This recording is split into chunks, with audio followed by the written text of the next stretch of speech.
Today we're going to work on the garden. I tilled it up the other day with the tractor tiller. Put a bunch of compost in the dirt. I had a big pile of compost from hay that the animals won't eat, and the litter from the chicken coop over there.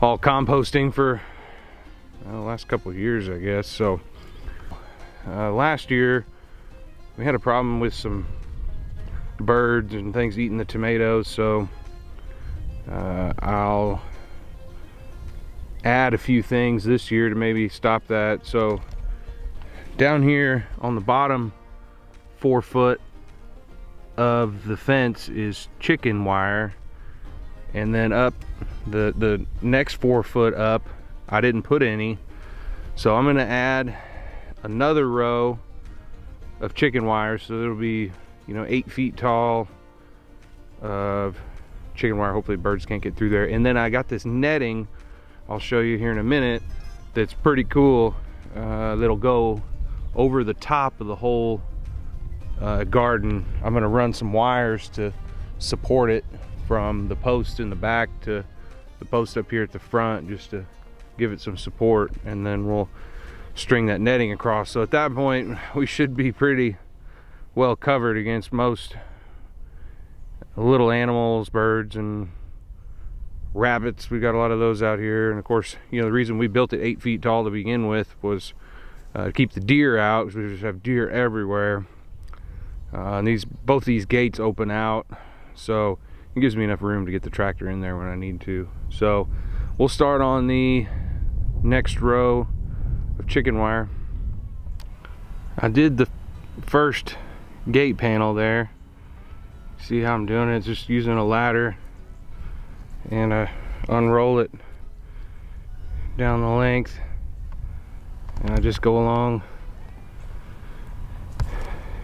and I'm hanging it on the top wire first and then coming back and attaching it. But this is the tool we use, like hog ring pliers is what they call it. Like down here, for example, on these, you put the wire in there and then you go around whatever you're trying to attach to, and you squeeze it, and it adds a ring just kind of loosely on there, and that's what holds it.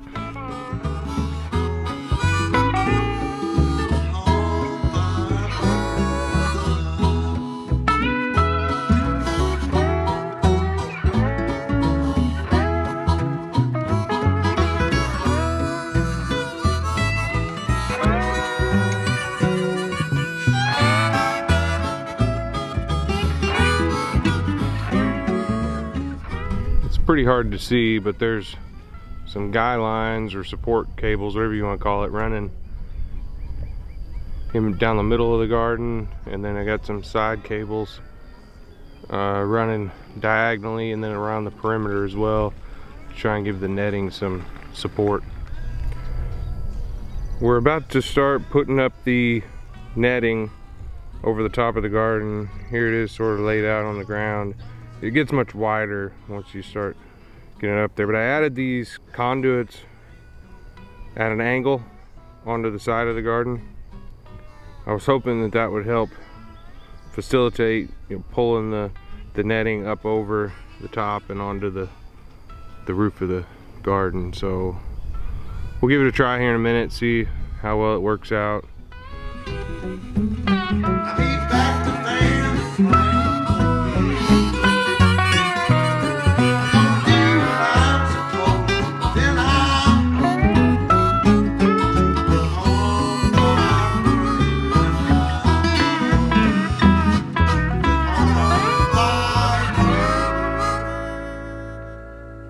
Keep it burning, honey, while I'm gone.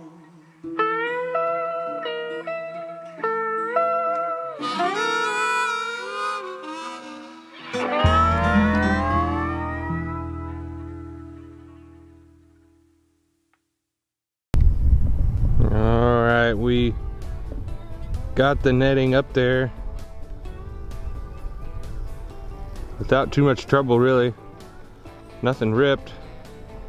I've got it just lightly secured with some little clips around the perimeter there, so it's real kind of loose right now, but we're just trying to get it positioned. I've got a good overlap on both ends. You can see it kind of blowing in the wind there, and on the sides. So I'll go around and get it a little more tightened up and secured with hog reins, and then this project will be done, and we'll start putting down the weed fabric and the drip tape, and eventually we'll plant some stuff. Well, we finished the netting on the roof over the garden the other day. Now the plan moving forward is to make our rows. So with the tiller, I go on either side of the row, and then I just rake that dirt up onto a mound. So I still have to do the rest of the garden.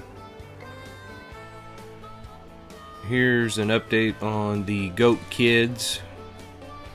They're all doing really well, and they're happy now that the grass is growing, now that it's springtime in Texas. And there's the other two.